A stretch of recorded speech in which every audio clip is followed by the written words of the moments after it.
Hello बच्चों, नमस्कार। सृजन ऑनलाइन क्लासेस में आपका स्वागत है।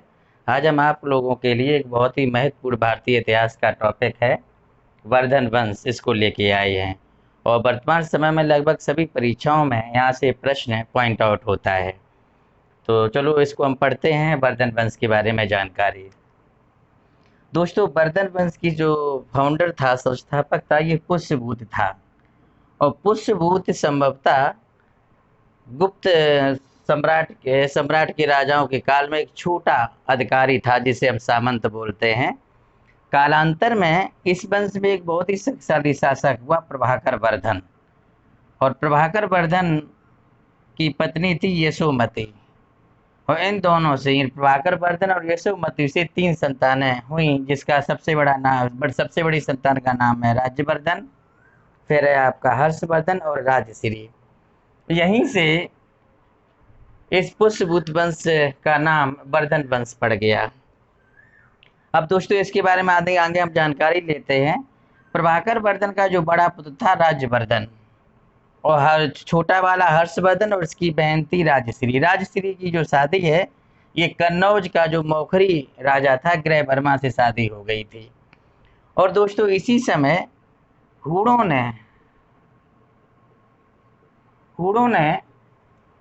आक्रमण कर दिया। एक्चुअली जो आपका वर्धन वंश है, इनकी प्रारंभिक राजधानी थी पूर्वी पंजाब यानी कि हरियाणा में एक जगह है थानेश्वर।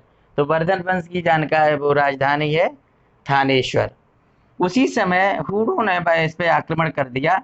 क्योंकि प्रभाकर वर्धन उस समय अस्वस्थ चल रहा था, इसलिए राज्यवर्धन जो है हूणों को रोकने के लिए गया। और जब राज्यवर्धन हूणों से युद्ध कर ही रहा था, उसी समय ये सूचना मिली कि प्रभाकर वर्धन की जो मृत्यु हो चुकी है।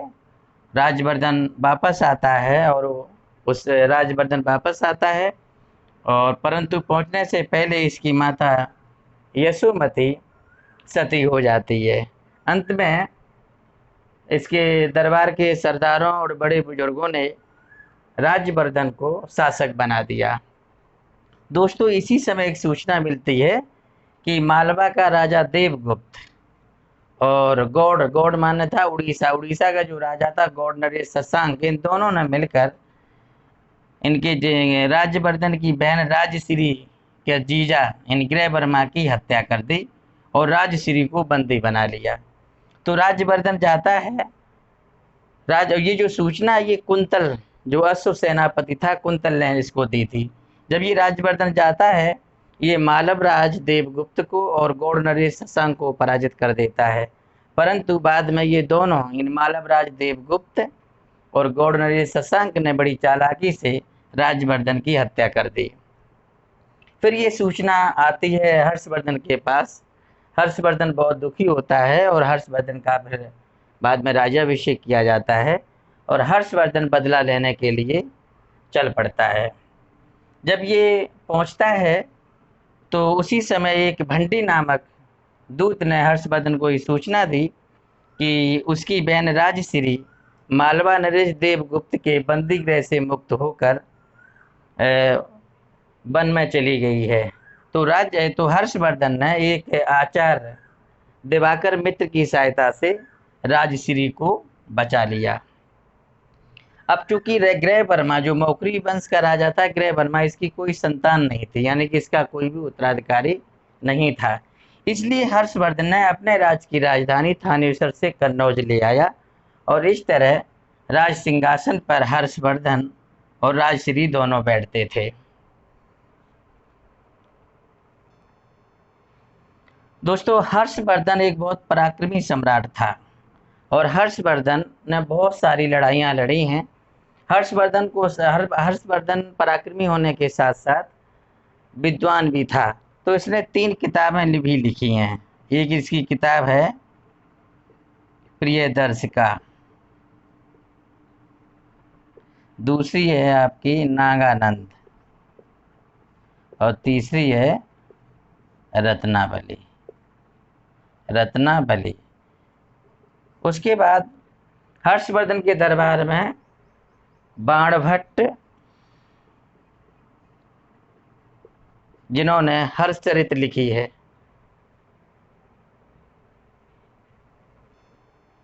दोस्तों हर्षवर्धन के दरबार में 3 विद्वान, नंबर 1 है बाणभट्ट। बाणभट्ट रहते थे मयूर और मातंग दिवाकर।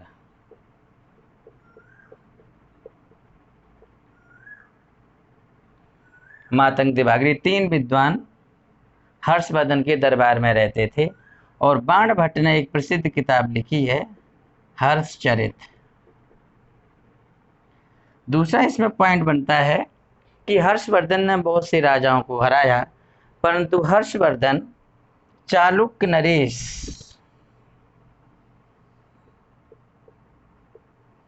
पुलकेशन द्वितीय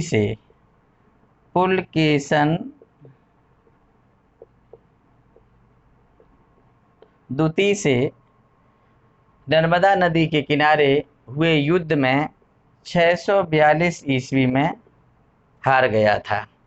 दोस्तों ये सभी जानकारी जो हर्षवर्धन के जो अभिलेख हैं, एक है आपका बांसखेड़ा का अभिलेख, बांसखेड़ा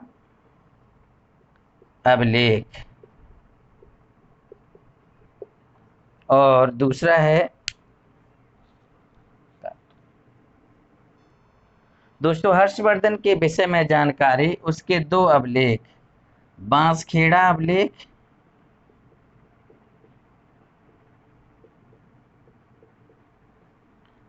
और दूसरा है मधुबन अभिलेख। मधुबन अभिलेख से इसकी जानकारी मिलती है। इसके साथ साथ हर्षवर्धन के बारे में कहा जाता था कि हर्षवर्धन प्रत्येक 5 वर्ष की अवधि में यह एक महामोक्ष परिषद इलाहाबाद में बुलाता था, जिसमें ये सब कुछ दान कर दिया करता था। दूसरा है हर्षवर्धन के काल में चीनी यात्री हुइनसांग भारत आया था, जिसने एक प्रसिद्ध किताब CU की लिखी और हुइनसांग को तीर्थयात्रियों का राजकुमार कहते हैं। हुइनसांग को तीर्थयात्रियों का राजकुमार कहते हैं। दोस्तों इसी के काल में हुइनसांग नालंदा विश्वविद्यालय में गया और वहाँ पर उसने बौद्ध धर्म से संबंधित जानकारी एकत्रित की। इस समय नालंदा विश्वविद्यालय का जो कुलपति था वो शीलभद्र था।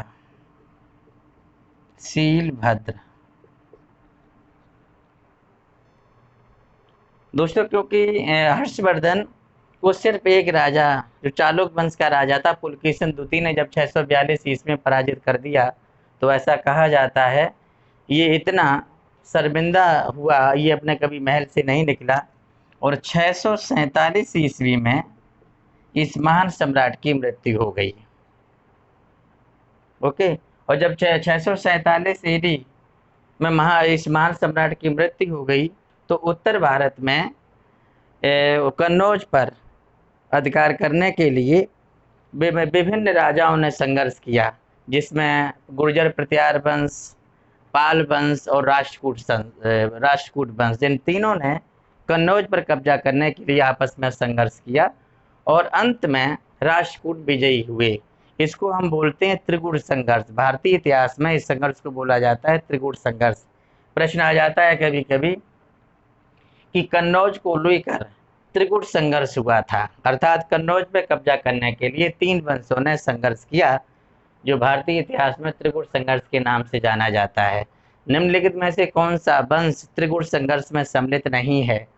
तो इसमें अभी इसके बारे में हम आगे जानकारी देंगे। हम आज बर्बली आपको बता रहे हैं कि त्रिगुण संघर्ष में 3 वंश हैं, गुर्जर प्रतिहार वंश, राष्ट्रकूट वंश और पाल वंश।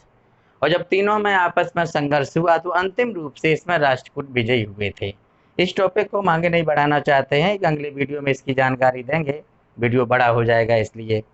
दोस्तों ये बहुत इंपॉर्टेंट पॉइंट्स हैं, इन्हें वीडियो को 1-2 बार देखेंगे तो आपका बिल्कुल सही हो जाएगा, याद हो जाएगा। अगर हमारा वीडियो आपको पसंद आया है तो आप लाइक और सब्सक्राइब जरूर करें और अगला हमें ये इसकी जानकारी दें कि अगला वीडियो किस टॉपिक पर और किस वंश से और हिस्ट्री में कहाँ से चाहिए, वहाँ से हम आपको बना के देंगे बहुत ही सिंपल सरल भाषा में, और वो सभी बिंदु हम इसमें सम्मिलित करेंगे जो भारतीय जो परीक्षाओं में इस समय आ रहे हैं। Okay, thank you.